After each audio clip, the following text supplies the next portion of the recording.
시편 제1권 제1편. 복 있는 사람은 악인들의 꾀를 따르지 아니하며 죄인들의 길에 서지 아니하며 오만한 자들의 자리에 앉지 아니하고 오직 여호와의 율법을 즐거워하여 그의 율법을 주야로 묵상하는도다. 그는 시냇가에 심은 나무가 철을 따라 열매를 맺으며 그 잎사귀가 마르지 아니함 같으니 그가 하는 모든 일이 다 형통하리로다. 악인들은 그렇지 아니하며 오직 바람에 나는 겨와 같도다. 그러므로 악인들은 심판을 견디지 못하며 죄인들이 의인들의 모임에 들지 못하리로다. 무릇 의인들의 길은 여호와께서 인정하시나 악인들의 길은 망하리로다. 뿌리 깊은 나무라는 제목으로 우리 성도님들과 함께 시편 1편 말씀 나누도록 하겠습니다. 성도님들께 질문 한 가지 드리도록 하겠습니다. 우리가 믿고 있는 이 기독교 신앙은 기복 신앙입니까? 아닙니까? 기복 신앙이에요? 아니에요? 아니라는 분도 계시고 그렇다는 분도 계신 것 같아요. 예전에 한 청년이 이렇게 답하더라고요. 기독교는 기복 신앙이 맞습니다. 그래서 제가 왜 그렇게 생각하냐 그랬더니 좋을 때도 있고 나쁠 때도 있고 기복이 있기 때문에 그렇습니다. 그 기복 신앙 물어보는 게 아닌데, 그 기복 신앙 얘기하는 거 아닙니다. 복을 구하는 신앙 얘기하는 겁니다. 몇몇은 지금 고개 끄덕여졌어요. 아, 그거 아니구나 이렇게. 네, 그거 아닙니다. 많은 분들이요, 기독교 신앙은 기복 신앙이 아니다, 기복적이지 않다라고 얘기하십니다. 저는요, 그렇게 말씀하시는 분들이 왜 그렇게 말씀하시는지도 충분히 이해합니다. 왜냐하면 한국교회가 그동안 너무 지나치게 복 해왔기 때문이죠. 그래서 오히려 그것에 대한 거부감 때문에 기독교는 기복신앙이 아닙니다라고 얘기하신 분도 많으신 것 같아요. 그런데요, 오늘 본문뿐만 아니라 시편은 곳곳에서 복에 대해서 이야기하고 있다는 사실을 다 알고 계시죠? 네, 오늘 읽었잖아요. 복 있는 사람에 대한 얘기를 하고 있습니다. 시편 2편에도 이렇게 되어 있죠. 2편 12편을 다 읽진 않고요. 마지막을 보면 여호와께 피하는 모든 사람은 다 복이 있도다. 허물의 사함을 얻고 그 죄의 가리움을 받은 자는 복이 있도다. 마음에 간사가 없고 여호와께 정죄를 당치 않는 자는 복이 있도다. 너희는 여호와의 선하심을 맛보할지어다. 그에게 피하는 자는 복이 있도다라고 시편 말씀 곳곳에서 성도들이 얼마나 하나님이 주시는 복을 사모했는지에 대해서 잘 보여줍니다. 제가 다시 한번 말씀드립니다. 기독교는요, 기복신앙입니다. 매우 기복적입니다. 우리는요, 복을 받아야 하고요, 누려야 하고요, 하나님도 우리가 복되고 복받기를 원하십니다. 다만이 중요하죠. 항상 여호와 신앙에서 말하는 이 복과 세상에서 말하는 복이 조금 결이 다를 뿐이죠. 세상 사람들이 말하는 복은 무엇입니까? 한국 전통에는 오복이라는 것이 있죠. 오복. 무엇인지 아십니까? 수, 그리고 수, 부, 강령, 유호덕, 고종명. 아직 외워지지도 않네요. 수, 오래 살고, 부, 재산 많고, 강령, 건강하고, 유호덕, 덕을 베풀 마음이 있고, 고종명, 죽을 때 편안하게 죽는 거. 너무 복이다, 그죠? 모두가 다 갖고 싶고 누리는 복 맞습니다. 그 복이 아니라고 얘기하는 게 아니고요. 그러나 그것도 복이지만 성경이 말하고 또 오늘 시편 1편이 말하는 복은 조금 결이 다릅니다. 우리 오늘 본문 1절 말씀을 다시 한번 성도님께서 읽어주시겠습니다. 시작. 복 있는 사람은 악인들의 꾀를 따르지 아니하며 죄인들의 길에 서지 아니하며 오만한 자들의 자리에 앉지 아니하고. 복에 대해서 얘기할 것처럼 하더니 복에 대한 얘기는 하지 않고 먼저 악인, 죄인, 오만한 자에 대해서 말하고 있습니다. 그리고 그들의 삶의 모습들을 그냥 부정도 아니고요. 성경 원문에는 이렇게 삼중 부정, 우리말에도 그렇게 되어 있긴 하지만 굉장히 강력한 삼중 부정으로 부정하고 있으면서 완전히 거부하고 있는 거죠. 복을 얘기하면서 부담스럽게 악과 죄와 오만함을 말하는 이유가 무엇이라고 생각하십니까? 예, 이 밤에 갑자기 또 이렇게 악과 죄와 오만함에 대해 얘기했더니 표정이 안 좋아지시네. 내 얘기하나? 이렇게. 네. 네. 그래 이가 무엇이냐면요. 왜냐하면 악과 죄와 오만함이요. 반드시 인생을 파괴하기 때문입니다. 반드시 인생을 불행하게 만들기 때문입니다. 마치 독처럼 우리의 삶에 스며들어서요. 인간의 행복을 조금씩 그러나 확실하게 망가뜨리기 때문이죠. 세상에 행복과 죄가 공존할 수 있는 단어는 없어요. 행복한 죄 이런 거 없습니다. 막 만족스러운 죄 이런 거 없습니다. 잘 안 지어보신 것처럼 다들 다 져보셨잖아요. 다 잘 짓고 사시잖아요. 그러나 그래서 너무 행복한데 이러신 적 있으십니까? 그렇지 않습니다. 순간 만족을 조금은 줄 수는 있습니다. 달콤해 보일 수도 있어요. 어떠한 쾌락을 줄 수는 있을 것 같아요. 그러나 지으면 지을수록 그 방향으로 가면 갈수록 행복해지는 게 아니라 점점 더 파괴되고 무너져 갑니다. 그래서 정말 행복하기 위해서는요. 정말 우리가 복되기 위해서는 이러한 악인, 죄인, 오만한 자의 삶을요. 단호히 거부해야 됩니다. 그냥 이렇게 양발을 걸치는 그런 정도가 아니라 단호히 거부해야 되는 것입니다. 이 성경에서 말하는 악인은요. 사람 많이 죽였거나 그런 종류의 악인은 아닙니다. 그런 종류의 악인일 수도 있어요. 그러나 기본적으로 그런 악인을 뜻하지 않습니다. 성경에서 말하는 악인은요. 하나님 믿지 않는 사람 그리고 하나님과 상관없이 살아가는 사람들을 다 통칭해서 악인이라고 얘기합니다. 누군가는 그렇게 저에게 반문할 수 있습니다. 하나님 믿지 않는 것만으로 악인이라고 얘기하는 거는 좀 목사님 너무한 것 같아요 라고 얘기할 수 있을 것 같아요. 뭐 죽을 죄 진 것도 아닌데 그 사람이 왜 악인이에요? 라고 저에게 물으실 수도 있습니다. 그런데 성도님들 우리 하나님이 어떤 분이십니까? 하나님은 창조주이시죠. 만왕의 왕이십니다. 그리고 모든 인류의 아버지가 되시기도 합니다. 그런데 피조물이 창조주를 믿지 않고 백성이 왕을 따르지 않고 자녀가 아버지를 거절한다면 이거는 반역이죠. 폐륜이죠. 악입니까? 악이 아닙니까? 엄청난 악이죠. 엄청난 악이죠. 하나님을 거역하는 것, 믿지 않는 것, 하나님과 상관없이 살아가는 게 왜 악인이냐? 악인입니다. 창조주를 거역하니까요. 왕을 거역하니까요. 아버지를 거절하니까요. 그것은요. 진짜 큰 반역이고 폐륜입니다. 하나님을 믿지 않는 이들은요. 하나님을 거절하고 하나님과 상관없이 살기 때문에 세상의 방식을 따라서 살아가죠. 세상의 지혜를 따라서 살아갑니다. 세상적 가치관에 따라서 살아가는 것입니다. 그것을 오늘 본문은 악인들의 꾀라고 얘기하고 있습니다. 그리고 그 세상적 가치관, 악인들의 꾀를 따르다 보면 어떻게 되냐? 그 꾀가 결국 구체적인 삶의 행동 양식으로 나타나게 됩니다. 성경은 오늘 본문은 그것들을 죄인들의 길이라고 얘기하고 있죠. 그리고 이 죄인이라는 단어는요, 이 죄라는 단역은 관역을 벗어났다는 그런 의미입니다. 관역을 벗어났다. 그래서 관역을 벗어나서 좌로 비틀, 우로 비틀, 마치 술 취한 것처럼 좌로우로 휘청휘청 걸어가면서 갈짓자로 걸어가는 듯한 모습을 오늘 이 죄인들의 길을 가고 있다라고 묘사하는 것과 다름없습니다. 그리고 계속해서 그 죄인의 길을 좌로 비틀, 우로 비틀, 휘청휘청 술 취한 것처럼 걸어가다 보면 이제 어떻게 되냐? 그게 습관이 되는 것입니다. 굳어져 버립니다. 그것을 오늘 본문은 뭐라 표현하고 있냐면 오만한 자들의 자리라고 얘기하고 있습니다. 꾀가 길이 되었고 그 길이 자리가 됩니다.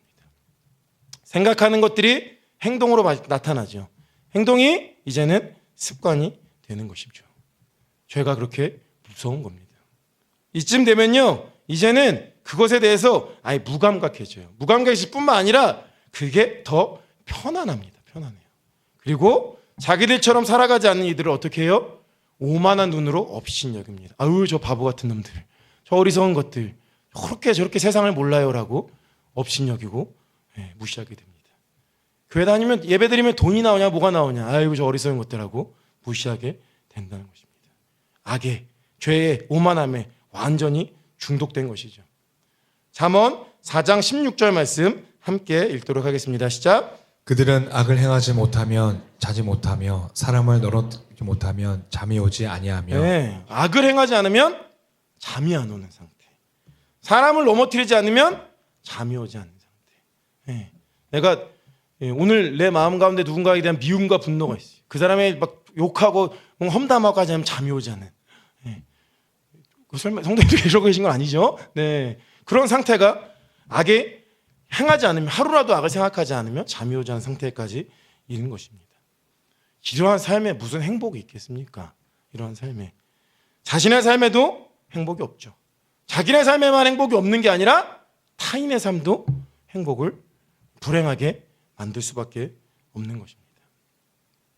세상은요, 세상적 가치관으로 살면 행복해진다라고 우리를 가르칩니다. 세상적 가치관으로 살지 않으면 불행한 것처럼 우리를 가르칩니다. 좋은 대학 들어가면 행복할 거라고 가르칩니다. 좋은 직장 가지면 행복할 거라 생각합니다. 자기 이상형 만나서 결혼하면 행복할 거라 가르칩니다. 자기 몸 가운데 이렇게 저처럼 식스팩이 생기면 행복할 거라고 보여드릴 수는 없으니까 다 못 믿으시는 눈치인데 네, 있습니다. 숨어 있어서 그렇지. 행복할 거라 가르치죠. 부자가 되면 행복할 거라고 가르칩니다. 그런데 세상의 가치관이 결코 행복을 가져다 주지 못합니다. 오히려 나를 행복하게 해줄 것 같았던, 그렇게 믿었던 그 수많은 세상의 꾀, 악인들의 꾀가 오히려 나를 불행하게 만드는 경우가 더 많습니다.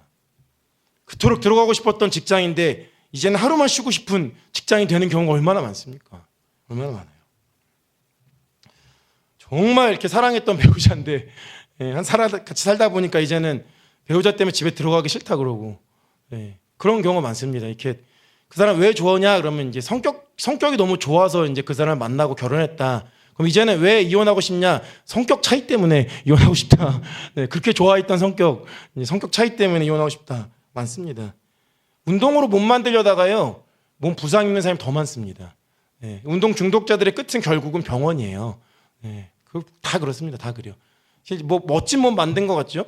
바디 프로필 찍으면 굉장히 멋있어 보이죠? 그 사람들은요, 다 골병듭니다. 그렇게 찍으려고 만들려다가 건강 상태가 오히려 더 나빠집니다. 온갖 수단으로 다 돈 벌려고 하다가 가족도 건강도 잃어버리는 경우가 진짜 너무나도 많습니다.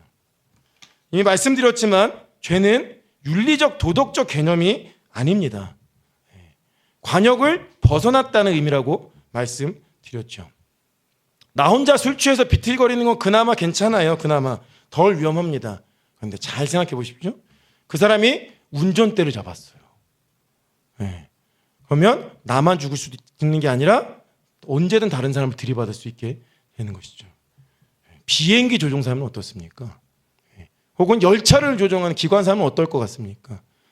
한 사람이 휘청거리면 탈선하게 된, 항로를 벗어나게 되면 이거는요, 대형 사고입니다. 대형 사고. 악인들의 꾀를 따라 죄인들의 길을 걷고 오만한 자들의 자리에 앉는 자는요, 앉는 삶은요, 정말 결코 행복을 가져다 주지 못합니다. 오히려 확실한 불행을 가지고 옵니다. 그래서 우리가 정말 행복하려면 세상의 가치관을 따라가기를 단호하게 거부하셔야 됩니다. 단호하게. 나는 세상의 가치관을 따라 살지 않겠다라고 단호하게 거부하셔야 되는 것입니다. 우리가요, 이 땅에 발 딛고 살아갑니다. 그래서 정말 세상의 소리를 늘 듣고 살아가게 되어 있어요. 그냥 좀만 살아가면 악인들의 꾀가 여기 저기서 들립니다. 온갖 정보들로 위장된 이 세속적 가치관이 정말 홍수처럼 온통 밀려듭니다.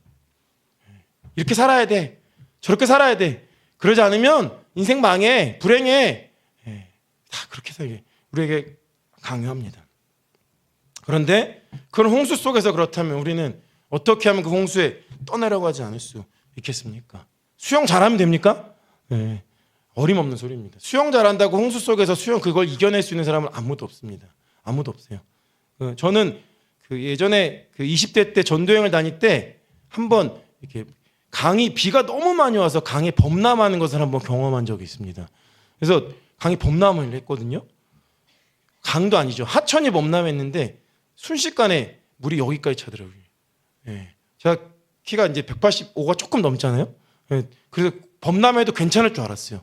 그래서 이렇게 짐 가지러 내려가는데 정말 5분도 안 돼서 물이 여기까지 차더래요. 그리고 그 물결이 얼마나 센지 제가 이거 무언가를 잡고 있지 않으면 저 떠내려가겠더라고요. 겨우 떠내려가지 않고 버텨서 잡으면서. 예. 어리석었죠 제가. 예. 나는 그래도 운동신경도 좀 있고 수영도 좀 하니까 얼마든지 헤엄쳐 나올 수 있을 거야. 아유 어림없는 소리입니다. 그 정도 물길에도 우리 헤엄쳐 나오지 못합니다. 다 떠내려갑니다. 어떻게 해야 되냐면 흔들리지 않는 무언가에 그렇죠? 단단하게 나를 고정시켜 놓아야만 되는 것입니다. 그래야 세상의 가치관에 홍수와 같은 그 세속적 가치관에 떠내려가지 않는 것이죠. 하나님 백성인 저와 성도님들에게는 이미 그 기준이 주어져 있습니다. 그것이 무엇입니까? 바로 하나님의 율법, 하나님의 말씀.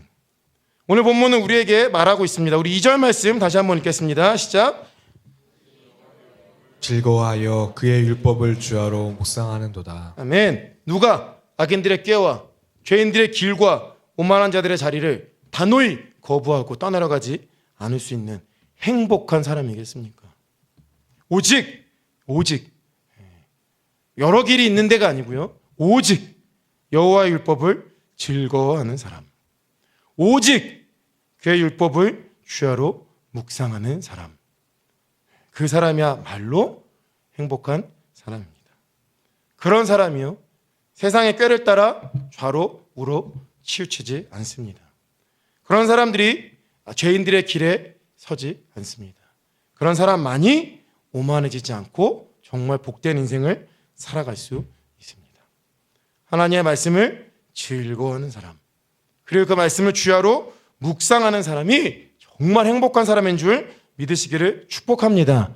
아멘. 그런 의미에서 이 밤에 하나님의 말씀 앞에 나오는 모든 성도님들이 정말 행복하신 줄 믿으시길 축복합니다. 아멘, 아멘. 다른 게 행복이 아닙니다. 한 번 더 묻겠습니다. 요즘 성도님들의 즐거움은 무엇입니까? 성도님들은 밤낮으로 무엇을 가까이 하고 계십니까? 저는 알고 있습니다. 뭐냐면 핸드폰이죠. 네. 네. 안 신분 계십니까? 네. 눈 뜨자마자 핸드폰. 자기 전에 핸드폰. 네. 아니세요? 불시에 성도님들이 유튜브의 알고리즘을 한번 이렇게 다 네. 내가 주로 보는 것이 무엇인지 제 알고리즘에 뭐가 있을 것 같으세요? 어떻게 하셨지? 네네. 농구가 주로 저희 알고리즘에 뜹니다. 내가 이렇게 농구를 많이 보나 싶을 정도로 네, 유튜브가 저를 잘 알고 있어요. 네, 농구가 많이 뜹니다. 네, 설교가 떴으면 좋았을 텐데 설교도 있어요. 있습니다. 네, 다시 보여드릴게요. 네, 있습니다. 그러나 운동이 많이 있습니다. 밤낮으로 핸드폰을 묵상하는 것만 같을 때 없으십니까? 네, 저는 차라리 핸드폰 없던 시절이 좋았던 것 같아요. 동의하시죠? 핸드폰 없던 시절을 살았던 분들이 거의 제가 이제 중간 단계잖아요. 이제 그렇죠. 저희부터가 제가 거의 고2인가 3때 핸드폰이 처음 생겼어요. 그래서 그때는 인터넷 이런 거는 안 되고 됐는데 비쌌나? 잘 기억이 안 나지만 전화랑 사진도 없었던 그런 시대가 있었습니다. 여기 중고등부는 전혀 이해하지 못하겠지만 그런 시대가 있습니다. 그렇죠? 그래서 전화번호 막 머릿속에 많이 외우고 다니던 그런 시절이 있었잖아요. 공중전화 가서 이렇게 전화 외워가지고 하던 그런 시절이 있었습니다. 그때가 좋았던 것 같아요. 오히려 지금 시절이 하나님의 말씀 앞에 머물기가 더 어려운 것 같습니다. 하나님의 말씀을 묵상한다는 거 어떤 의미일까요? 묵상한다는 거 우리 너무나 이미 잘 아시겠지만 그래도 한 번 더 설명하자면 과거에는 지금처럼 책이 없잖아요. 책이. 그래서 성경을 읽는다는 개념보다는 하나님의 말씀을 들었죠. 그리고 듣고 뒤돌면 잊어버리니까 잊어버리지 않기 위해서 계속 중얼거리면서 오는 겁니다. 듣고 돌아오면서 읊조리는 거예요. 그 말씀을 또 읊조리고 그러면서 암송하고 또 암송합니다. 그래서 기본적으로 이렇게 성경을 조금 공부하신 분들은 아시겠지만 성경이요 암송하기 쉬운 구조로 쓰여져 있습니다.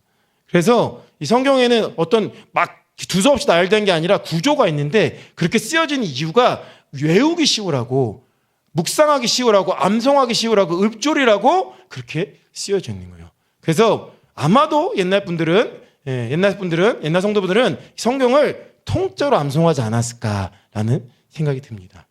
예전에 제가 만난 어떤 목사님도 로마서를 처음부터 끝까지 토시자는 안 틀리고 통째로 외우고 계신 분 봤어요. 너무 신기하더라고요. 되게 도전이 됐는데 도전해보진 않았어요. 저는 성경책이 이렇게 있어가지고 잘 외워지지가 않더라고요. 마치 옛날에 핸드폰 없던 때 전화번호씩 외우고 있었지만 있으니까 잘 안 외워지는 것처럼. 그래서 지금 시대가 사실은 더 어려운 시대입니다. 근데 그게 묵상이고 암송입니다. 잊어버리지 않기 위하여 읊조리고 또 읊조리는 거. 암송하고 또 암송하는 거. 그러면 어떤 일이 일어나냐면요. 해보신 분들은 아시겠지만 그 말씀이 조금씩 내면화됩니다. 내면화돼요. 말씀에 대해서 믿음이 깊어집니다. 그리고 그 말씀이 나를 충만하게 채우죠. 그리고 그렇게 되면 그 충만해진 말씀대로 우리가 살아갈 수 있게 되는 것입니다. 진짜 변화가 일어납니다. 변화가. 그죠? 영어 잘 못하지만 영어 조금 쓰겠습니다. 네. 인포메이션으로만 있던 정보로만 있던 그 말씀이 어떻게 되냐? 리포메이션. 진짜 나를 변화시키고 개혁시키게 되는 겁니다. 다시 인포메이션.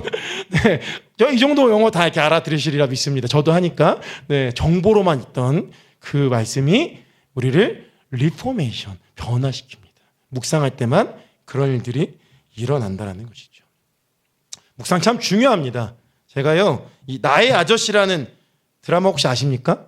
네, 모르시죠? 이렇게 기도와 말씀에만 전무하셔가지고 네, 드라마 같은 거 안 보시죠? 네, 저도 잘 안 보는데 누가 이렇게 꼭 좀 보라 그래가지고 이렇게 다는 안 보고 이렇게 짤로 틈틈이 봤는데 재밌더라고요. 근데 재밌는데 거기 제가 정말 감명받은 대사가 있었어요.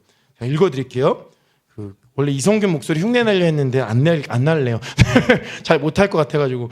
네, 이 모든 건물은 외력과 내력의 싸움이야. 바람, 하중, 진동, 있을 수 있는 모든 외력을 계산하고 따져서 그거보다 세게 내력을 설계하는 거야. 인생도 어떻게 보면 외력과 내력의 싸움이고 무슨 일이 있어도 내력이 세면 버티는 거야. 라는 유명한 아주 멋진 대사가 있습니다.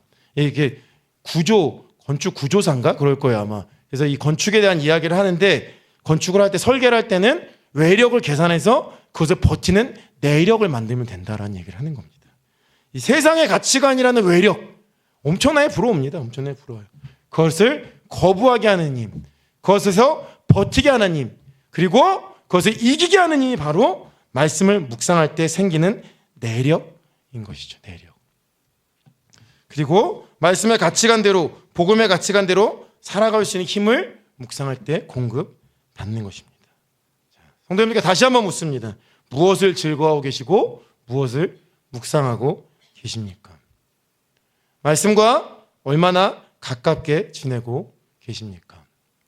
혹시 성경책이 집 어딘가에서 이렇게 찾으면 분명히 있어요. 그런데 뽀얗게 먼지가 쌓여서 이렇게 털어내고 오시는 것은 아니시리라 믿습니다. 저도 얼마 전에 이렇게 찔리는 시간이 있었어요. 잃어버린지도 없어졌는지도 몰랐는데 어느 날 이렇게 제가 이렇게 신방 가려고 레이차를 탔는데 거기에 제 성경책이 있는 거예요. 거기 있는지도 몰랐어요. 네. 성경을 안 읽어서 그런 게 아니고요. 이제 저희는 이렇게 온라인을 통해 성경 많이 보긴 하는데, 네. 근데 거기 있는지도 몰랐어요, 제가. 저는 제 책상 위에 있는 줄 알았어요. 레이차에 있더라고요. 네. 좀 찔리더라고요. 아시는 분은 아시겠지만 제가 작년 1년 동안에 목회를 쉬었습니다. 저의 자의로 쉬었다기보다, 저는 스스로 나는 이제 목회 은퇴했어라고 생각할 만큼의 여러 가지 아픔과 어려움을 겪으느라 목회를 다시는 안 하게 될 줄 알았어요. 목회할 때는 제가 늘 설교하니까 지금은 이렇게 많이 설교하지 않는 편인데요. 예전에 목회할 때는 일주일에 저도 3번, 4번 설교할 때도 있었고 그 이상 설교할 때도 있었어요. 그래서 말씀을 진짜 가까이 했습니다. 이거 안 할 수가 없잖아요. 말씀을 가까이 안 할 수가 없잖아요. 그래서 저는 제가 되게 말씀과 친한 줄 알았어요. 그런데 목회를 안 하면서 설교를 안 하게 되니까 어떻게 됐을 것 같으십니까? 네. 엄청 그래도 여전히 제가 성경을 열심히 사모했을까요? 잘 안 되더라고요. 솔직하게 얘기하면 잘 안 됐어요. 그때 제가 진짜 깨달았어요. 내가 하나님 말씀을 진짜 사랑하지 않았구나. 설교자라고 말씀 읽고 가르치고 설교하면서 하나도 말씀 사랑하지 않았구나. 내가 이 시간이 없었으면 나는 내가 말씀을 사랑하지 않는 줄도 몰랐을 걸. 그런 생각이 들더라고요. 그동안 내게 있어서 이 성경이라는 거는 그냥 설교를 위한 도구이지 내 즐거움은 아니었구나. 이런 생각이 들었더라고요.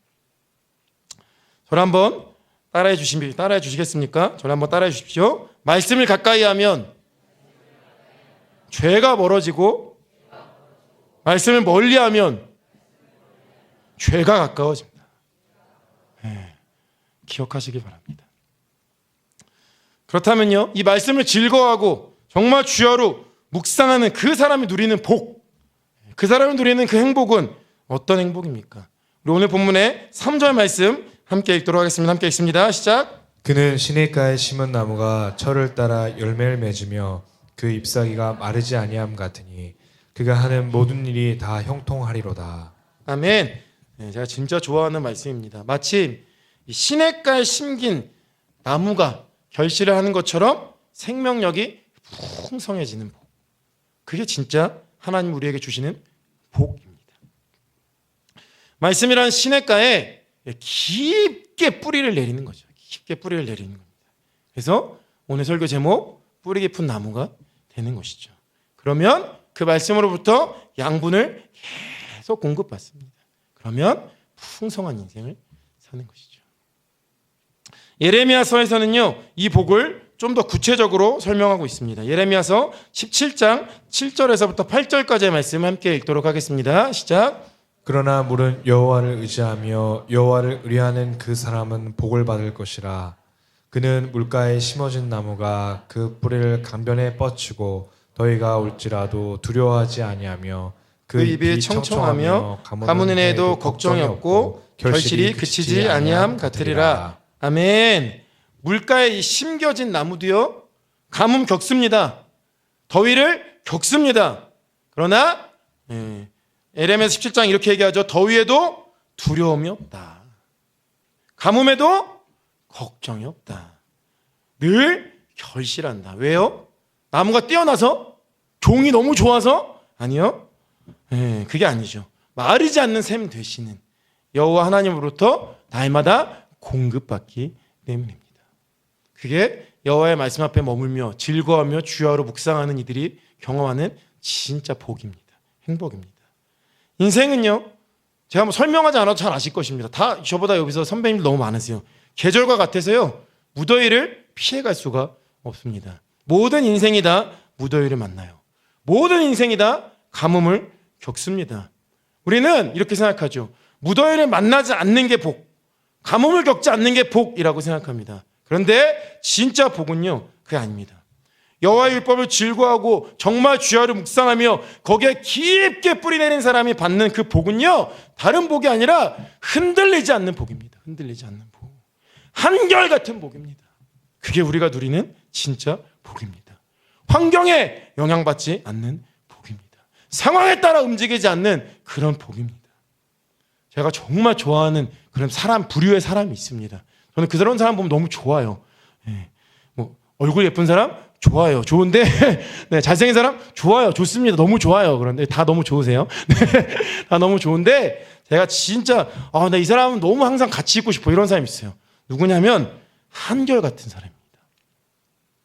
감정에 크게 변화가 없어요. 그렇다 그 사람이 막 무감정한 이런 사람이라는 게 아니라는 뜻 다 그 뜻이 아니라는 것은 다 아시리라 믿습니다. 어제 봐도 오늘 봐도 내일 봐도 뭔가 그 사람은 늘 좋은 의미로 한결같아요. 힘든 일이 있어도 어려운 일이 있어도 한결같아요. 저는 그런 사람들이 진짜 좋습니다. 그리고 저도 그런 사람이 되었으면 좋겠어요. 그냥 조그만 일에 기뻐하고 조그만 일에 슬퍼하고 무슨 일이 있으면 갑자기 다운되고 좋은 일이 있으면 확 올라가고 그런 사람 옆에 있으면 어때요? 징징대는 사람 옆에 있으면 어때요? 너무 피곤해요. 너무 피곤. 어떨 때는 너무 기뻐요. 뭐 어디서 삐졌는지도 모르겠는데 갑자기 삐져 있어요. 본인 얘기라 생각하신다면 회개하시기 바랍니다. 네, 도대체 어디 부분에서 삐진 거지? 난 잘 모르겠는데 분명 조금 전까지만 너무 하고 행복했는데 네, 내가 뭘 잘못했을까? 너무 피곤해. 그런 사람 옆에 있으면. 네, 그런데 한결같은 사람 너무 좋습니다. 너무 좋아요. 그런 한결같은 사람 다른 방법이 없습니다. 네, 우리는 원래 한결같지 않습니다. 원래 우리는 그래요. 그런데 하나님 어떠십니까? 어제와 오늘이 동일하시죠. 오늘과 내일이 한결같으십니다. 영원히 그렇습니다. 영원히. 그런 그분의 말씀도 마찬가지죠. 어제와 오늘이 동일하죠. 푸른 마루 꽃은 시드나 주의 말씀은 영원해. 영원해. 아멘. 아멘. 아멘. 그런 영원하신 하나님의 말씀을 깊게 그 말씀을 묵상하며 거기에 깊게 뿌리를 내린 사람들 얼마나 한 사람 그 삶이 한결같을 수 있겠습니까? 참. 그런데 이 악인들의 삶의 모습은 그렇지 않다라고 오늘 성경은 묘사하고 있죠. 오늘 4절 말씀 함께 읽도록 하겠습니다. 시작. 악인들은 그렇지 아니하며 오직 바람에 나는 겨와 같도다. 네. 무더위와 가뭄을 견디기는커녕 그냥 이렇게 바람만 불어도 이리저리 휘날리는 겨와 같은 참을 수 없는 그 존재의 가벼움이라는 소설 아십니까? 네. 소설 제목만 봐도 인간 실존과 본질에 대해서 정확하게 얘기했어요. 예, 진짜 참을 수 없는 존재의 가벼움. 부지런히 다니는 것 같은데 저 사람은 매일 바쁜데 뭔가 되게 많이 일을 하는 것 같은데 아무 의미가 없어요. 항상 아무 의미가 없어요. 예, 너무 가볍습니다. 존재의 의미를 찾을 수가 없습니다. 그게 악인들의 꾀를 따라 사는 사람들의 실존입니다. 세상의 지혜가 여기 있다 하면 우르르 휩쓸려가고 저기 있다 그러면 우르르 요동치는 그런 인생을 살아갑니다. 남들 다 이렇게 하는데 나는 안 하면 안 될 것 같은데 불안합니다. 두려워 떱니다. 악인들의 꾀를 쫓아 죄인들의 길에 서고 혹시나 만약에 조금 잘 되면 오만해집니다. 하나님 없이도 살 수 있네. 그리고 전혀 그것을 이상하게 여기지도 않습니다. 때론 악인들이요 형통해 보일 때도 있습니다. 성경도 그것에 대해서 인정합니다. 악인도 형통해 보일 때 있다라고 인정해요. 그런데 반대로 이렇게 얘기하죠. 악인의 형통을 불허할 필요가 없다. 왜냐하면 그들의 형통은 어떤 것이냐? 잠시 후면 없어질 것들. 시편 37편 10절 말씀을 제가 읽겠습니다. 잠시 후에는 눈 깜빡한 후에 잠시 후에는 악인이 없어지리니 네가 그곳을 자세히 살필지라도 없으리로다. 잠깐 있다가 사라지는 문제. 겨와 같은 존재들. 그 악인들의 결국은 또 무엇이에요? 오늘 시편 말씀 5절과 6절 말씀 한 목소리로 읽습니다. 시작. 그러므로 악인들은 심판을 견디지 못하며 죄인들이 의인들의 모임에 들지 못하리로다. 무릇 의인들의 길은 여호와께서 인정하시나 악인들의 길은 망하리로다. 아멘. 악인들의 꾀는요 절대 행복을 가져다 주지 못합니다. 세상의 가치관대로 살아가면요 절대 행복할 수 없습니다. 절대 행복할 수 없습니다. 오히려 확실하게 불행해집니다. 그들은요 겨와 같습니다. 형통해 보일지라도 잠깐 눈 감았다 뜨면 사라집니다. 그 끝은 그리고 하나님의 영원한 심판밖에는 없습니다. 진실로 복된 삶, 행복한 삶, 정말 그 사람의 인생을 보면서 복되다라고 얘기할 수 있는 그런 삶은요 영원하신 하나님과 그분의 말씀을 즐거워하며 주야로 매일 깊이 묵상하는 삶인 줄 믿으시기를 축복합니다. 네. 다시 묻습니다. 성도님들 행복하십니까?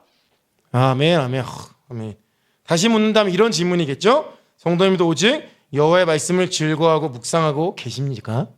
네, 그러신 줄로 믿습니다.